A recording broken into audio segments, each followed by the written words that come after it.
How Islam began in under 10 minutes. Not a problem. We've started. Okay, so travel back in time with me to a land far, far away and long, long ago. Mecca and Arabia, about the year 570. Mecca is important for 2 reasons. 1, the Kaaba is there, an ancient temple built to worship God. And 2, Muhammad, peace be upon him, was born in Mecca. Now, problem. I can't show you Muhammad because it wouldn't be right. I'll tell you why in a bit. But in the meantime, here's his name in Arabic. Nice. Back in the day, Mecca was a lawless place. The only way to be safe was to have backup. Lots of rich big brothers who'd beat up anyone who got in your way. So the place was ruled by the most powerful families who could do pretty much what they wanted. And religion didn't help. By this time, the Kaaba had been filled to overflowing with 360 idols that did nothing to help anyone. So it was a tough place to grow up if, like Muhammad, you were a poor orphan and believed in just one God you couldn't see, like the Jews and the Christians. He called him Allah, the God, in Arabic there. Muhammad's dad died before he was even born, and his mum died when he was just 6. So he was brought up by his grandfather, Abdul Muttalib, and then, when he died too, by his uncle, Abu Talib, who had the respect of the city's ruling families, so Muhammad was safe for the time being. Muhammad started out as a shepherd and then became a businessman, travelling about buying and selling stuff for rich clients. When he did some work for a rich widow called Khadija, she was so impressed by his honesty and skill that they ended up getting married, and for a while, it looked like Muhammad was going places. Well, he was, but not how you think. Every year in the month of Ramadan, different calendar, different names for the months, there was a big party around the Kaaba when people made sacrifices to the idols. Muhammad hated it, so he'd get out of town and sleep in a cave he'd found on top of a nearby mountain. One night, Muhammad's praying to Allah when wham! There's the angel Jibreel, you might say Gabriel, standing right in front of him. Read, says the angel, but Muhammad couldn't read. No schools, you see. Jibreel keeps on at him. 3 times he says, read. Then he grabs hold of Muhammad and wham! Again, it's like Muhammad's learnt the words off by heart. So he recites the message out loud. Read in the name of your Lord, who created man from a drop of blood. Read, for your Lord is most generous. He who taught by the pen, taught man what he did not know. It was a message from Allah. God was speaking to him just like he'd spoken to the prophets in the Jewish and Christian holy books, which meant he was a prophet too.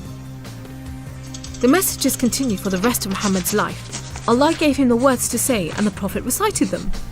The words were written down by his friends, and years later they were collected together and became the Muslim holy book, the Quran, which means recitation, because Muhammad recited it, you see?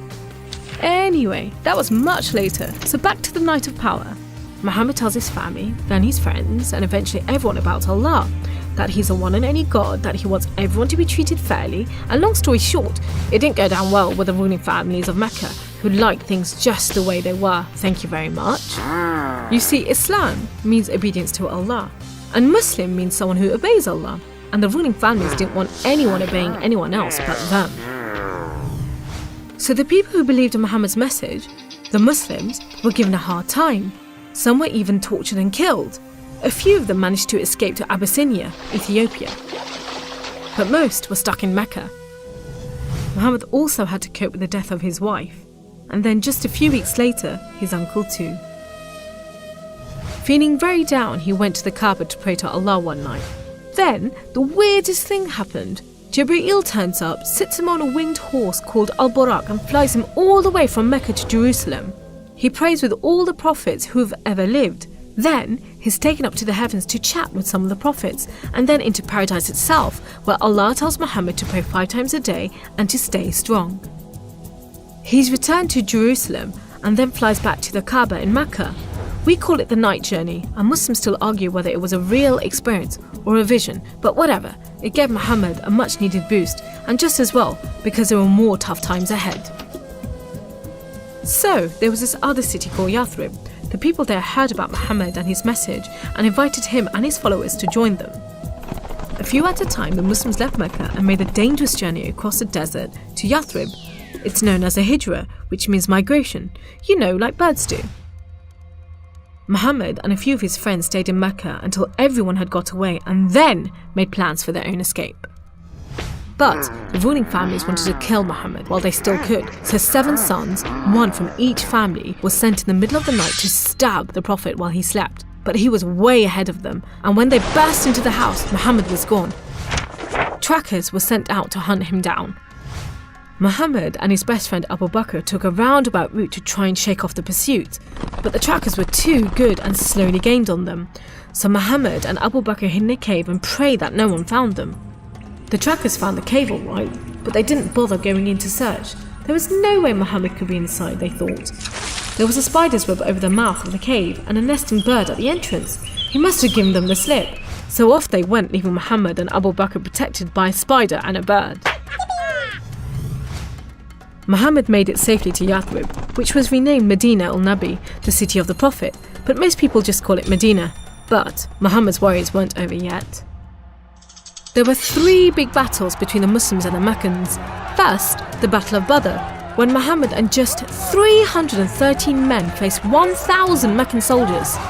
Miraculously, the Muslims won. Then there was the Battle of Uhud, which didn't go so well. Some of Muhammad's men disobeyed his orders and ran off during the battle to raid the Meccans' camp, and so the Muslims were outmaneuvered. Then there was the Battle of the Trench. Medina was protected on 3 sides by mountains, so when the Meccan forces advanced in the city, the Muslims just dug a deep trench. The Meccans made camp, but the weather was terrible. Pouring rain put out their fires and howling winds blew down their tents.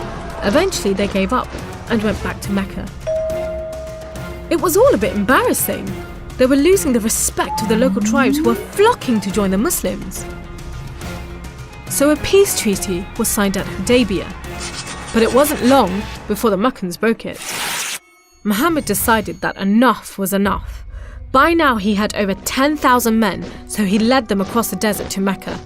The ruling families realised they'd made a huge mistake, but it was too late. All they could do was surrender and hope that the Muslim army killed them quickly. But Muhammad said there should be no more fighting. He rode into Mecca and went straight to the Kaaba. He circled it 7 times anti-clockwise and smashed all the idols, rededicating the Kaaba to Allah. And that's why I'm not going to show you Muhammad. The Muslims wanted to make it totally clear that they only worship the one unseen God. So they didn't have any pictures of Muhammad in case anyone thought he was an idol, and they didn't have any pictures of Allah because he's like nothing on earth, so it would be impossible to draw him anyway. So there you go, how Islam began in under 10 minutes. How did I do?